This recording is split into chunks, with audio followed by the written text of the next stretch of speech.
Morning everyone, welcome to our new lecture. In this lecture we are going to talk about one of the most important topic which is Mendel's law. ठीक है, Mendelian loss हम आज देखने वाले हैं. Mendel's ने कुछ law दिए थे. मेंडल ने जो लॉ दिए हैं उन लॉस को लॉ ऑफ मेंडल के नाम से जाना जाता है. तो चलिए स्टार्ट करते हैं यार. क्या लॉ ऑफ मेंडल. मेंडल्स के लॉ है कुछ. कौन कौन से लॉ है पहले तो लॉ देखेंगे, उनके नाम देख लेते हैं. ठीक है, first law of Mendel is law of dominance. पहले लॉ का नाम क्या है? Law of dominance. Second law law of segregation कहलाता है. Law of segregation. Third law is law of independent assortment. Law of independent assortment. ठीक है. So there are three types of law of Mendel, which is known as Mendel's law या law of Mendel कहते हैं. और ये law जो है बहुत ही इंपॉर्टेंट है. हमने इसके पहले मोनोहाइब्रिड क्रॉस देखा था, डायहाइब्रिड क्रॉस देखा था, है ना. आपको याद होगा मोनोहाइब्रिड क्रॉस में क्या होता है और डायहाइब्रिड क्रॉस में क्या होता है ना. प्रीवियस लेक्चर में ही हमने देखा हुआ है. तो मोनोहाइब्रिड क्रॉस और डायहाइब्रिड क्रॉस पे ये मेंडल्स के लॉ बेस्ड है. ठीक है, इसमें तीनों लॉ इंपॉर्टेंट है. मेंडल के तीनों लॉ इंपॉर्टेंट है. वन बाय वन करके हम देखते जाएंगे, है ना. आपने पूरा रिवीजन कर लिया पुराना. मोनोहाइब्रिड क्रॉस पढ़ लिया आपने. क्या होता है monohybrid cross? When cross is made between single pair contrasting trait then it is called monohybrid cross. ठीक है, जब cross single pair contrasting trait के बीच में क्रिएट होता है उसे क्या कहते हैं? मोनोहाइब्रिड क्रॉस कहते हैं. ठीक है, और उसी में बेस्ड है ये दोनों लॉस. ठीक है, ये किस पे बेस्ड है? मोनोहाइब्रिड क्रॉस पे बेस्ड है. और ये जो लॉ है ये किस पे बेस्ड है? डायहाइब्रिड क्रॉस पे. ठीक है, तो ये दोनों लॉ मोनोहाइब्रिड क्रॉस पे बेस्ड है. और third law Mendel is based on dihybrid cross. ठीक है, तो चलिए देखते हैं मेंडल्स लॉ. फर्स्ट लॉ देखेंगे हम, law of dominance. Law of dominance in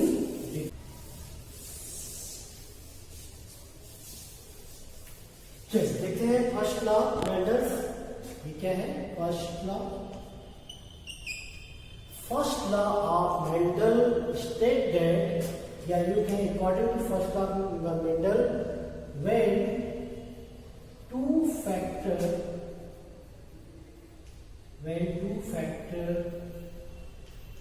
for an alternative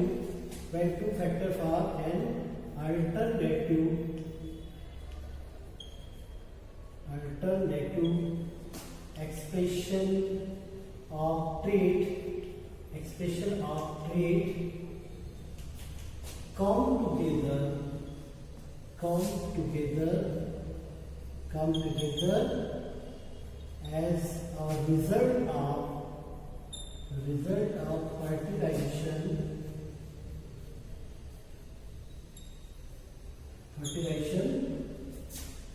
factor which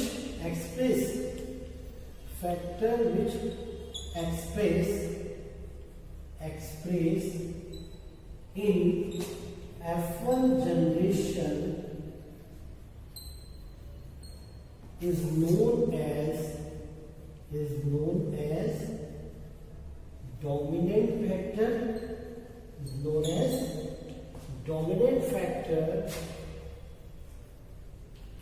and those factor which fail to express. ठीक है, या ऐसा लिख सकते हैं another factor which fail to express known as known as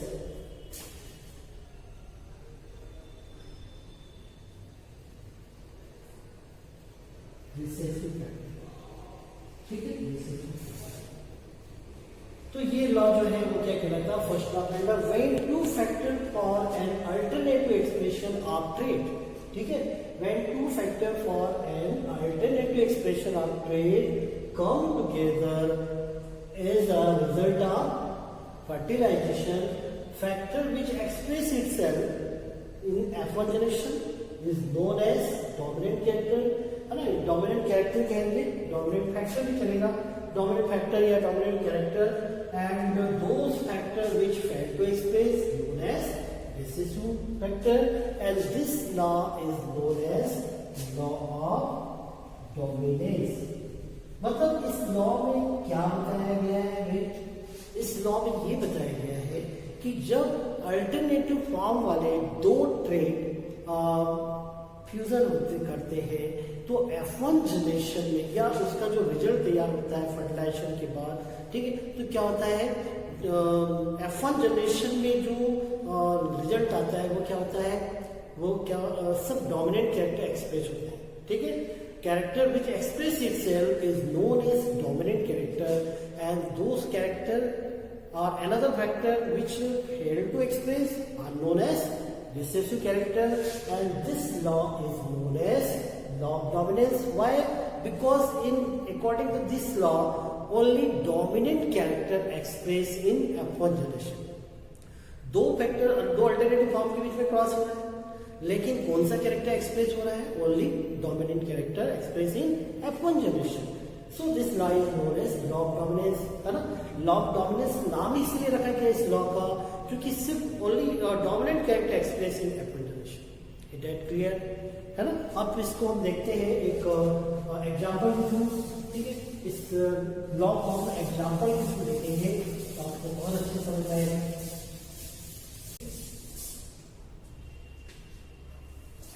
For first of Mendel, yeah, you can, for law of dominance, Mendel selected peace plant, ठीक है, peace plant को लिया था उन्होंने, और peace plant में क्या सेलेक्ट किया था उन्होंने, एक अल्टरनेटिव फॉर्म लिया था उन्होंने, हाइटा plant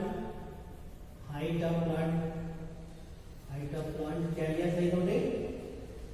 For law of dominance, Mendel selected peace plant for their experiment, and peace plant की क्या कौन से कैरेक्टरिस्टिक्स लिया, Mendel selected single pair of contrasting trait because it is based upon monohybrid। तो आप पहले तो ये बता दें, this law is based upon monohybrid cross। For law of dominance, Mendel selected height of plant of peace, ठीक है, height of plant of peace में क्या लिया उन्होंने, टॉल और ड्वार्फ लिया था, ठीक है। Tall is expressed by capital T, tall को उन्होंने किससे एक्सप्रेस किया, कैपिटल टी से, और ड्वार्फ को उन्होंने किससे एक्सप्रेस किया, स्मॉल टी से एक्सप्रेस किया, ठीक है। टॉल को किससे एक्सप्रेस किया उन्होंने किया इसको कैपिटल टी से, और इसको किससे एक्सप्रेस किया, स्मॉल टी से, ठीक है। अब इन दोनों की क्रॉसिंग होगी, इनकी क्या होगी, क्रॉसिंग होगी, ठीक है। तो क्रॉसिंग होने के बाद क्या होगा, किससे से क्रॉस कराएंगे, ये आप देख रहे हैं, यहाँ पे कैपिटल टी और स्मॉल टी क्रॉस करेंगे, क्या बन जाएगा, कैपिटल टी स्मॉल टी बन जाएगा, ठीक है। फिर इस कैपिटल टी का इस स्मॉल टी के साथ क्रॉस कराएंगे तो क्या बन जाएगा, कैपिटल टी स्मॉल टी। फिर इस कैपिटल टी को इस टी के साथ क्रॉस कराएंगे तो क्या बन जाएगा, कैपिटल टी स्मॉल टी, और इस टी को इस टी के साथ क्रॉस करेंगे क्या बन जाएगा, कैपिटल टी स्मॉल टी, ठीक है। ये आपने मोनोहाइब्रिड क्रॉस में भी देखा था, तो यहाँ पे कैपिटल टी स्मॉल टी आया है, दूसरा भी ये आया कैपिटल टी स्मॉल टी, ये भी आया, ठीक है। When Mendel for law of dominance, Mendel selected single pair of contrasting traits such as height of plant of peas, tall and dwarf. When cross is taken between tall and dwarf plant, then in F1 generation, ये कौन सा generation में produce हुआ, ये तो हो गया pure parents है ना, और ये क्या हुआ F1 जनरेशन हो गया। F1 जनरेशन में all plant produce will tall, ये सभी प्लांट कैसे हैं, टॉल, ठीक है। When vendors selected peace single pair contesting trait of peace plants such as Haita plant, tall and dwarf, then in F1 generation all plant produce will tall, ठीक है। Here tall capital T is a dominant character and small t is a recessive character. So only express dominant character in F1 generation. So all plant produce will tall. इसलिए सभी plant कैसे होंगे, toll produce होंगे।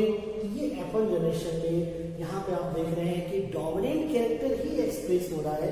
सो all plant will tall in F1 generation. Is it clear, ठीक है। तो ये सभी प्लांट टॉल हो गए।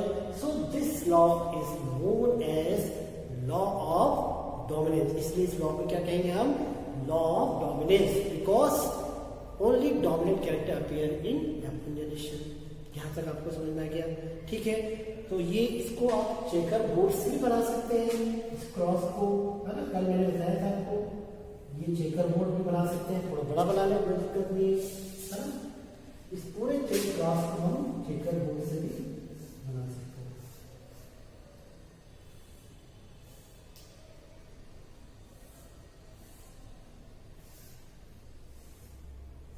ठीक है। एक तरफ मेल को ले लें हम, एक तरफ फीमेल शो कर दें।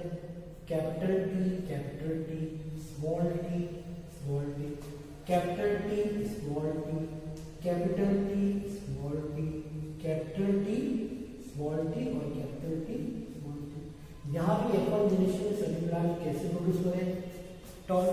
या तो आप ऐसा बताएं या ऐसा बताएं। ये चेकर बोर्ड है और ये नॉर्मल क्रॉस है, ठीक है। ये था फर्स्ट टर्म में। इसके बाद देखेंगे हम सेकेंड लॉ ऑफ मेंडल। क्या देखेंगे इसके बाद, सेकेंड लॉ ऑफ मेंडल।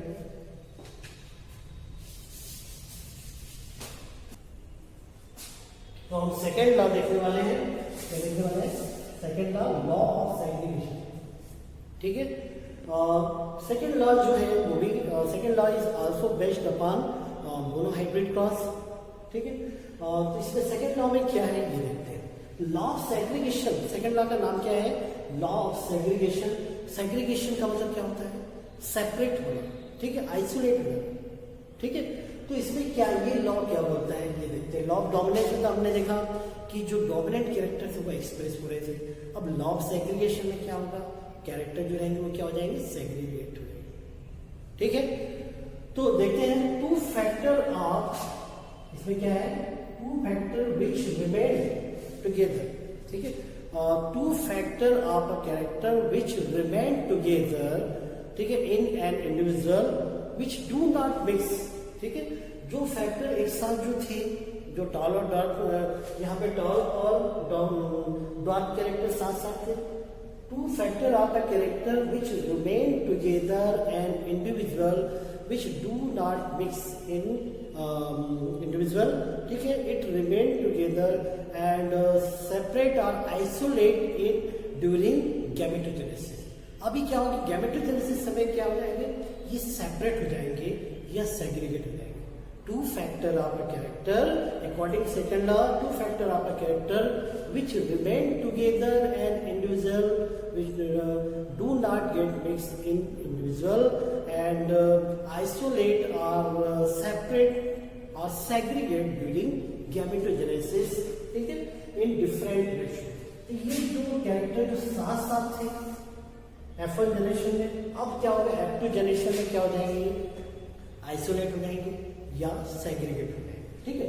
जैसे F1 जनरेशन में क्या होगा, कैपिटल टी और स्मॉल टी, ये capital T, small T, capital T और स्मॉल टी। अब इनके बीच हम क्रॉस कराएंगे, ठीक है।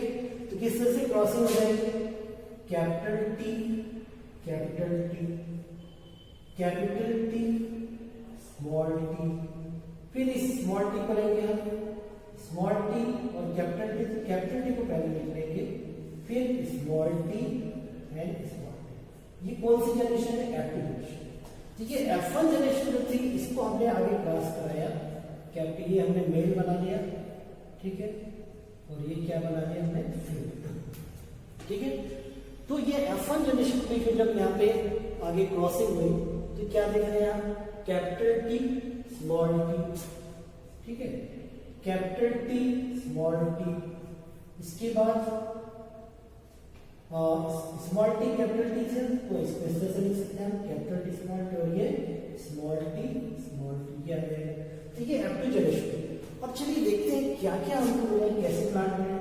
ये कैसा प्लांट होगा? कैपिटल टी कैसा प्लांट होगा? इसको हम टॉल बोलेंगे, कैपिटल टी टॉल बोलेंगे। कैपिटल टी और स्मॉल टी कैसा है? ये भी टॉल है, क्योंकि कैपिटल टी क्या है? डोमिनेंट है, ये भी क्या है? टॉल है, मतलब ये भी टॉल है, और ये कैसा है? Dwarf. It means in F2 generation tall and dwarf character are segregated during gametogenesis.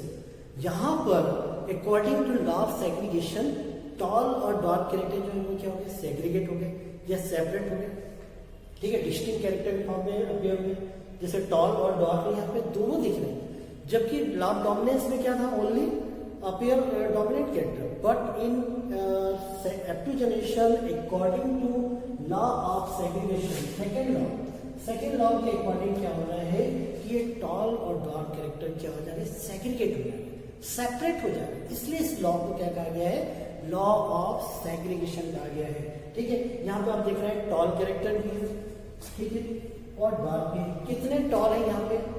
3 toll है और एक कैसा है? डार्क। मतलब ये जो 3:1 का जो रेशियो मिला है, 3:1 is the phenotypic character which appear outside, which express outside। ये outside express होना है, इसको क्या कहेंगे हम? phenotype character कहेंगे। ठीक है, phenotype character मतलब जो एक्सप्रेस हो रहा है। भाई 4 प्लांट प्रोड्यूस हुए हैं, 1 2 3 4 F2 जनरेशन, तो ये 4 में हमको 3 टॉल अलग ही दिख जाएंगे। ठीक दिखेंगे, तो जो विजिबल कैरेक्टर है उनको हम फिनोटाइप कैरेक्टर कहेंगे। कितने टॉल हमको दिख रहे हैं? 3। भाई 4 बच्चे आते हैं मेरे पास, उसमें से 3 लंबे हैं और एक ड्वार्फ है, तो मुझे 3 लंबे अलग दिख जाएंगे, ठीक है, और एक बोला अलग दिख जाएगा। तो मैं बोल सकता हूँ कि 4 बच्चे आए थे मेरे पास, 3 लंबे से एक बोला, ठीक। तो टॉल 3:1, 3 टॉल है और एक क्या है? ड्वार्फ है, ठीक है। यहाँ पे 3 क्या है? टॉल, और एक क्या है? ड्वार्फ। ये हो गया फिनोटाइप रेशियो। अब इसका जीनोटाइप रेशियो क्या होगा? ठीक, इसका जीनोटाइप रेशियो क्या होगा हम देखते हैं। जीनोटाइप, इसका जीनोटाइप आएगा 1:2:1। कैसा है जीनोटाइप? 1 क्या है? देखिए जरा, 1 क्या है इसमें? कैपिटल टी, ठीक है, 1 क्या है? Capital T. 2 क्या है इसमें? कैपिटल टी स्मॉल टी, और एक क्या है? स्मॉल टी है, ठीक। एक क्या है? स्मॉल टी है। अब 1 जो कैपिटल टी, ये क्या है? होमोजाइगस टॉल है। 2 कैपिटल टी स्मॉल टी कैसे टॉल है? ये भी टॉल है, लेकिन कैसा टॉल है? हेटेरोजाइगस टॉल, क्योंकि दोनों एलियल क्या है? डिसिमिलर। एक कैपिटल टी, स्मॉल टी, ये कहलाएगा हेटेरोजाइगस टॉल। ध्यान रखिएगा ना, हेटेरोजाइगस टॉल कहलाएगा, ठीक है भाई।